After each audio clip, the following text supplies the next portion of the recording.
Hello students, कैसे आप सब। स्वागत है आपका अपने एप्लीकेशन केसीएल ट्यूटोरियल में। और हम पढ़ रहे हैं आज फार्माकोलॉजी क्लास स्टार्ट करेंगे।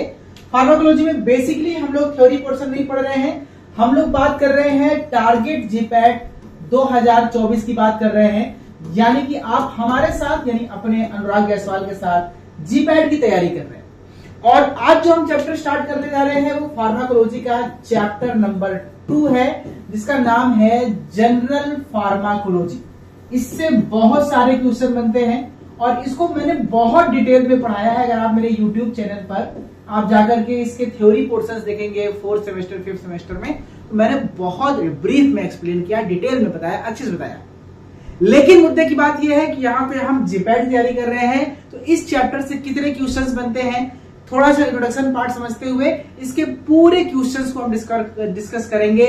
कौन कौन से क्वेश्चंस बनते हैं, कहां से क्वेश्चन आज तक जीपैट में आए हैं, वो हम यहाँ पे डिस्कस करेंगे। तो जनरल फार्माकोलॉजी मतलब बेसिकली यहाँ पे बात हो रही है फार्माकोकाइनेटिक्स और फार्माकोडायनामिक्स की। इस दो पोर्शन की बात होगी, ड्रग रिसेप्टर्स की बात होगी, एब्जॉर्प्शन कैसे होता है, क्या फिनोमिना है, बायोअवेलेबिलिटी क्या है, कैसे होता है, फर्स्ट पास मेटाबॉलिज्म क्या है, कैसे होता है, मेटाबॉलिक रिएक्शंस कितने प्रकार के होते हैं, कौन कौन से फेजेस होते हैं, और इन सब से आने वाले जीपैट के क्वेश्चंस को हम डिस्कस करते हैं। तो चलिए अपने एप्लीकेशन में चलते हैं और अपने एप्लीकेशन पे अपने नोट्स पे चलते हैं। अगर आप लोगों ने एप्लीकेशन पे आपने कोर्स ज्वाइन किया है तो आप देखिए कंटेंट सेक्शन में आप देखेंगे आपको इसके सारे जीपैट के स्टडी मटेरियल आपको वहां पे मिलेंगे।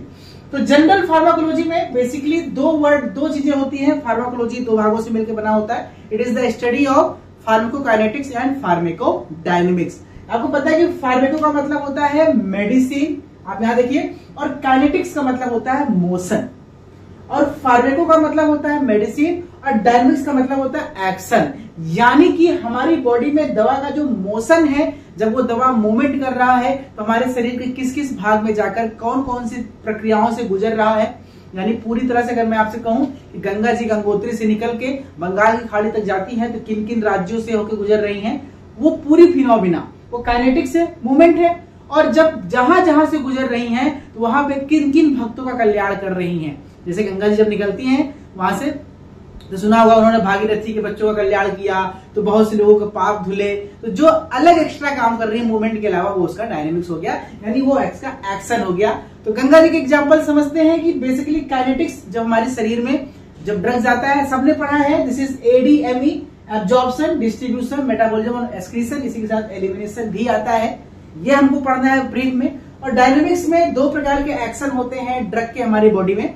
एक होता है जो रिसेप्टर पे बाइंड करता है, तो जो असर देता है उसे रिसेप्टर मीडिएटेड एक्शन कहते हैं। और एक होता है जब रिसेप्टर पे बाइंड नहीं होके एक्शन देता है, उसे नॉन रिसेप्टर मीडिएटेड एक्शन कहते हैं। इन सब को ब्रीफ में हम जानेंगे। बाकी जो आपका डिस्ट्रीब्यूशन है वो active, passive, filtration, specialised, facilitated, कई प्रकार के होते हैं। इनसे कौन कौन से क्वेश्चंस बनते हैं हम यहाँ इसको देखते हैं। तो सबसे पहले हम बात करेंगे फार्मेकोकाइनेटिक्स। मैंने बताया ना कि दो वर्ड से मिलकर बना है। फार्मेको मतलब ड्रग, काइनेटिक्स मतलब मोशन। ड्रग का मोशन हमारी बॉडी में कहां कहां कैसे कैसे हो रहा है, this is the pharmacokinetics. Theory portion नहीं पढ़ाऊंगा क्योंकि theory portion already lectures upload है यूट्यूब पे। जीपैट की बात करूंगा, क्वांटिटेटिव बात करूंगा।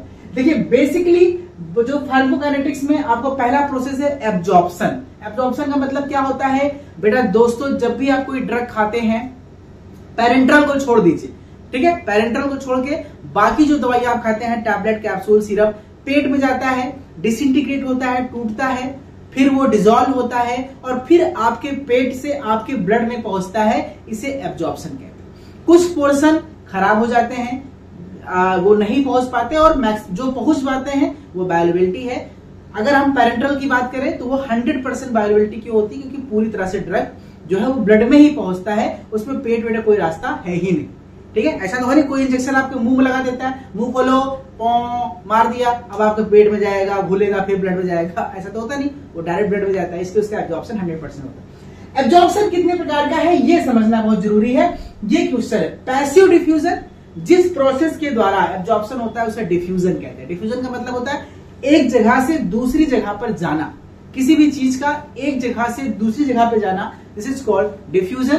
पैसिव डिफ्यूजन, फिल्ट्रेशन और स्पेशलाइज्ड ट्रांसपोर्ट, ये तीन प्रकार के बेसिकली मूवमेंट्स होते हैं, एब्जॉर्प्शन होते हैं। तो पैसिव डिफ्यूजन ये क्या होता है समझ जाएंगे। फिल्ट्रेशन क्या होता है आपको समझाएंगे, और स्पेशलाइज्ड में दो प्रकार के होते हैं, एक्टिव और फैसिलिटेटेड। बारी बारी समझते हैं, डिफ्यूजन की बात करते हैं। डिफ्यूजन एक स्वाभाविक सी प्रक्रिया है, एक नेचुरल सी प्रक्रिया है।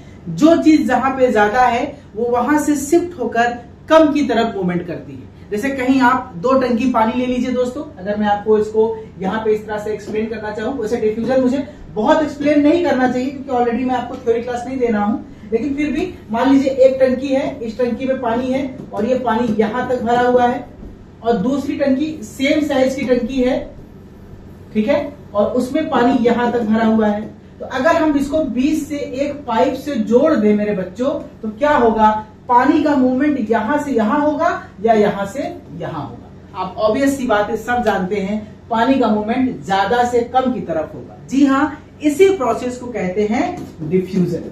यानी जब भी किसी भी सब्सटेंस का, किसी ड्रग का, किसी सॉल्यूट का, किसी पानी का, किसी लिक्विड का, किसी भी चीज का मूवमेंट हमेशा हाई से लो कंसंट्रेशन की तरफ होता है, उसे डिफ्यूजन कहते हैं। That's it. अब हम जीपैड ओरिएंटेड बात करने जा रहे हैं, अपने नोट्स की तरफ लौटते हैं। तो जो पैसिव डिफ्यूजन है, ये 2 प्रकार के होते हैं, एक्टिव और पैसिव। बेसिकली एक्टिव वाला हम यहाँ पे पढ़ेंगे स्पेशलाइज्ड ट्रांसपोर्ट में। पैसिव डिफ्यूजन सबसे खास बात क्या, जब भी कोई छत से आप नीचे की तरफ पानी गिराते हैं तो आपको मशीन लगाना पड़ता है, कोई टुल्लू लगाना पड़ता है? नहीं।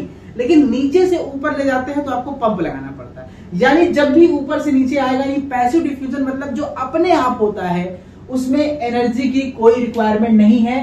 पहला क्वेश्चन यहाँ पे नोट कर लीजिए, ये एक इंपॉर्टेंट क्वेश्चन है कि एक क्वेश्चन यहाँ पे ये बन रहा है बच्चों कि कभी भी पैसिव डिफ्यूजन में एनर्जी की रिक्वायरमेंट नहीं होती है। क्यों? क्योंकि ये काम अपने आप होता है। हर वो काम जो अपने आप होता है उसमें एनर्जी की आवश्यकता नहीं है। जैसे आप कहीं बैठे हैं, पार्क में घूम रहे हैं, टहल रहे हैं, और अचानक सामने कोई लड़का आए, उसकी साइकिल गिर जाए या वो बाइक से गिर जाए, आप दूर से देखेंगे, कहेंगे आप उधर नहीं जाएंगे। लेकिन अगर कोई लड़की जा रही, वो गिर जाए, आप भगक से सब कुछ छोड़ कर उसके पास पहुंच जाएंगे। ये स्वाभाविक प्रक्रिया है। आप अपने आप उसके पास गए, उस लड़की के पास अपने आप पहुंच गए, ये डिफ्यूजन है। यानी जो प्रक्रिया अपने आप होती है वो डिफ्यूजन है। और कोई लड़का होता बेचारा, भैया थोड़ा सुन ले, भैया थोड़ा आ जाओ, बड़ा रिक्वेस्ट करता, तब आप उसके पास जाते, तो ये एक्टिव हो गया, मतलब ये डिफ्यूजन नहीं है, ये एक्टिव ट्रांसपोर्ट हो गया। तो बहुत क्लियर हो गया पहला पॉइंट कि पैसिव डिफ्यूजन में एनर्जी रिक्वायरमेंट नहीं है क्योंकि ये अपने आप होता है। दूसरा पॉइंट, किसी भी प्रकार के कैरियर की आवश्यकता नहीं है।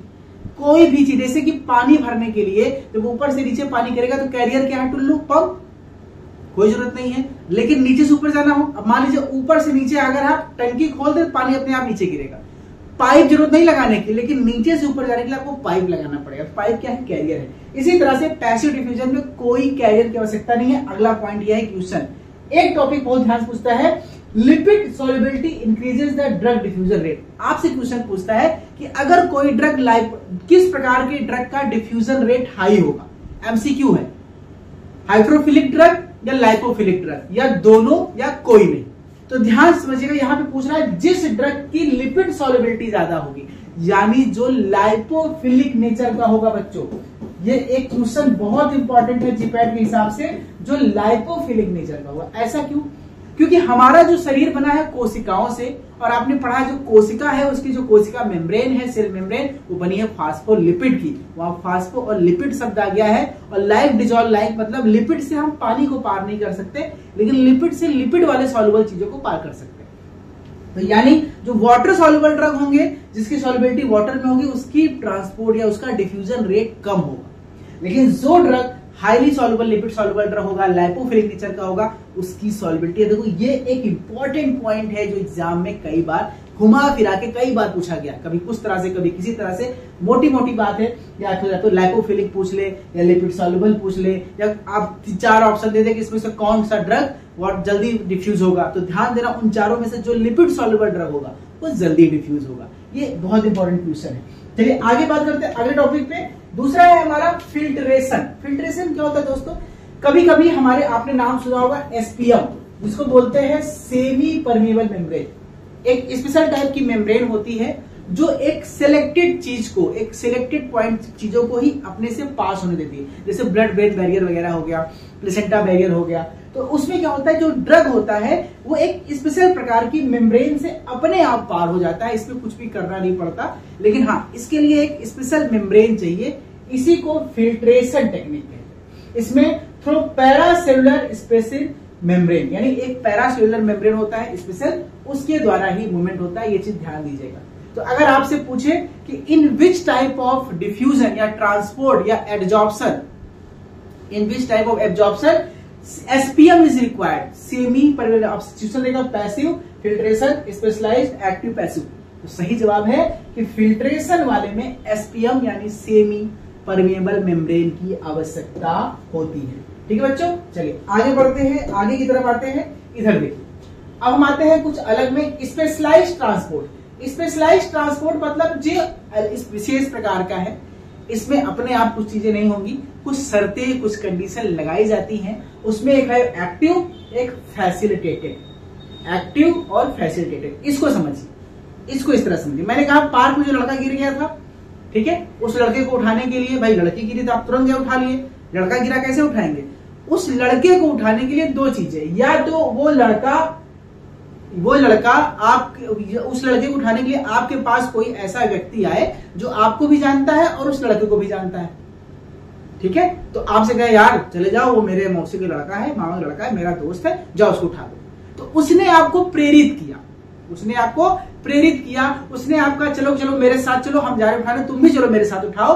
तो तब आप गए, दिस इज फैसिलिटेटेड, यानी किसी की सहायता से, उस अपने मित्र की सहायता से, जिस थर्ड पर्सन को, जो साइकिल से गिरा है, जिसे आप नहीं जानते हैं, आप उठाने क्यों गए? क्योंकि ये इस पर्सन वो उसको जानता है और आप इसकी सहायता से दोनों लोग मिलकर उठाने गए, दिस इज फैसिलिटेटेड। चौथा एक तरीका है, कोई लड़का आपको दूर से पैसा दिखाए, 500 के नोट, आ जाओ, अगर उठाओगे तुमको दे देंगे, तो भाग के दौड़ के जाओगे, भैया पैसे में बड़ी ताकत है। तो ये एक्टिव है, यानी जहां पे एनर्जी मिल रही है, एनर्जी की आवश्यकता है, पैसे की आवश्यकता है, वो एक्टिव ट्रांसपोर्ट है। ये ओवरऑल हो गया ट्रांसपोर्ट के दो तरीके, ठीक है। तो डिफ्यूजन वाले केस में जो अपने आप हो रहा है, एनर्जी की आवश्यकता नहीं है। एक्टिव के केस में ड्रग मूवमेंट होता है अगेंस्ट कंसंट्रेशन ग्रेडियंट। लड़की गिरी थी तो आपके पास अट्रैक्शन पावर था, आप भाग के गए थे। लड़का गिरा तो कोई अट्रैक्शन नहीं था, लेकिन आपको कंसंट्रेशन ग्रेडियंट, अट्रैक्शन के विपरीत, यानी जो मूवमेंट पानी का ज्यादा से कम की तरफ हो रहा था, अपने आप अगर हमें कम से ज्यादा की तरफ कराना है तो हमें स्पेशल टुल्लू लगाना पड़ेगा, पंप लगाना पड़ेगा, बिजली खर्च करना पड़ेगा। यानी ये हमेशा कंसंट्रेशन ग्रेडियंट के अपोजिट होता है और इसमें एनर्जी आवश्यकता होती है। यानी इससे पूछे जाने वाला दो क्वेश्चन जो है वो मैं आपको बता रहा हूं। एक्टिव ट्रांसपोर्ट के द्वारा पहला तो ये अगेंस्ट द कंसंट्रेशन ग्रेडियंट होता है, डिफ्यूजन विथ